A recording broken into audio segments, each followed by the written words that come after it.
Welcome back to another OnlineDrummer.com Monday drum lesson. I'm Nate Brown.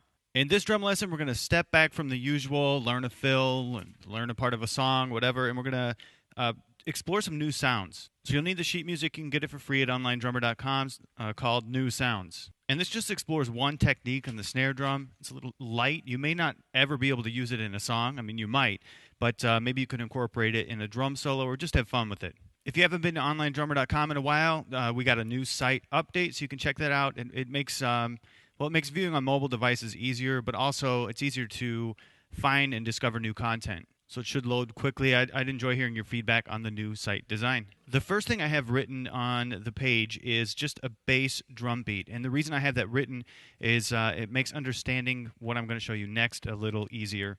So I'll start by playing number 1.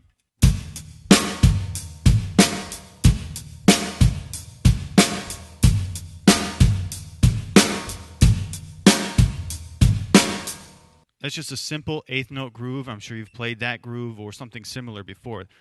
Number 2 uses that bass pattern 1, 2, and 3, and 4 with the backbeat on 2 and 4.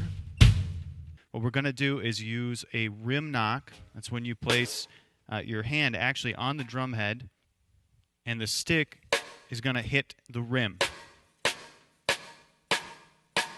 The first 2, the X note head on the snare line, in this notation indicates that you're going to hit the stick like that. You're just going to hit the stick, and the rim knock is in down position. 1 and. So if you just take a look at the notes with the stems up, the notes with the stems up are the hands. The notes with the stems down are the feet. And I'm going to play just the hand part.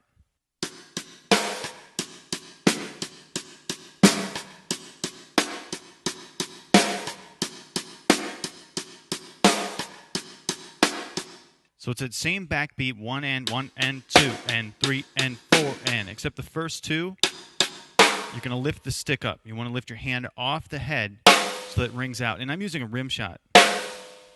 And then when you close on and, your hand goes down. Kind of closes it off.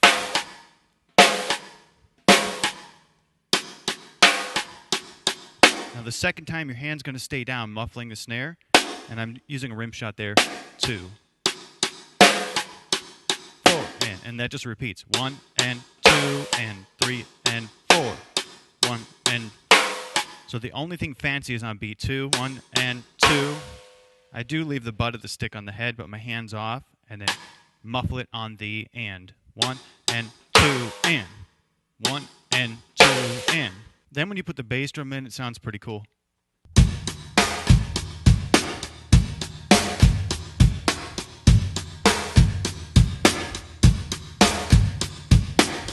And I'll do that a little bit faster.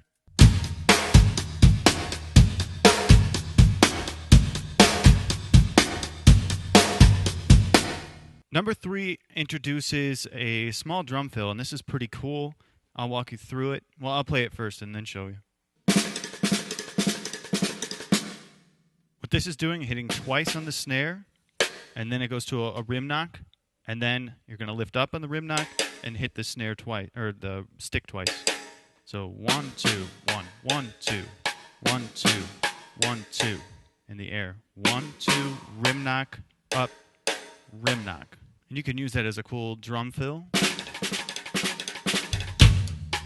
Number 4 just reverses the pattern. Instead of starting on the snare drum, you're starting on the up stick. And that makes the snare drums on the upstroke or the ands. Instead of the 1 and 2, 3, 4, it'll be and. I find it easier if you hit the tip of the stick and near your hand than the end, because that tends to push the stick down more. That's a long drum fill. I mean, it's a fun pattern to practice, but it's a little long to be a drum fill, so oftentimes I like to just do it on beats 3 and 4. So I'll play the groove, say groove number 2, and then I'll play either drum fill 3 or drum fill 4, but just half of it.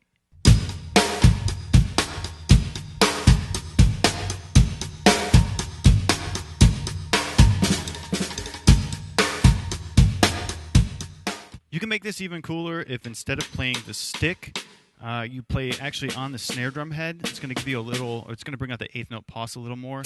And if you play, say, quarter notes, 1, 2, 3, 4. So the hands would just be, whoops, hang on.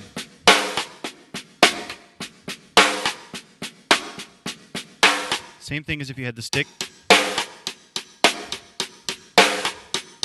But instead of going to the stick, you're going to the head.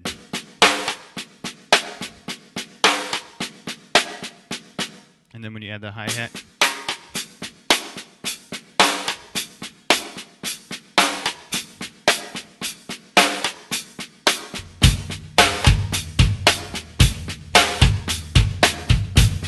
then you can get creative with it, throwing in extra rim knocks, however you want to do it. 1 and the 2, 4 and da, just like you would play 2 and da, 3 and 4 and 1 and 2. You do the same thing there.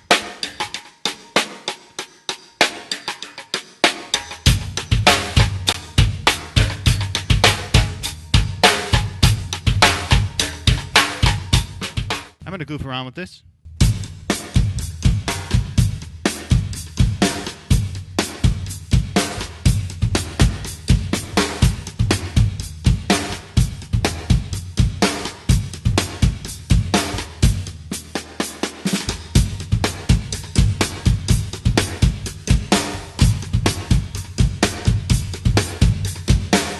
I hope you enjoyed this drum lesson. It was a little different than usual, but sometimes it's fun to step away and just mess around with some different sounds. Have a great week of drums. Check out the new design. Keep drumming.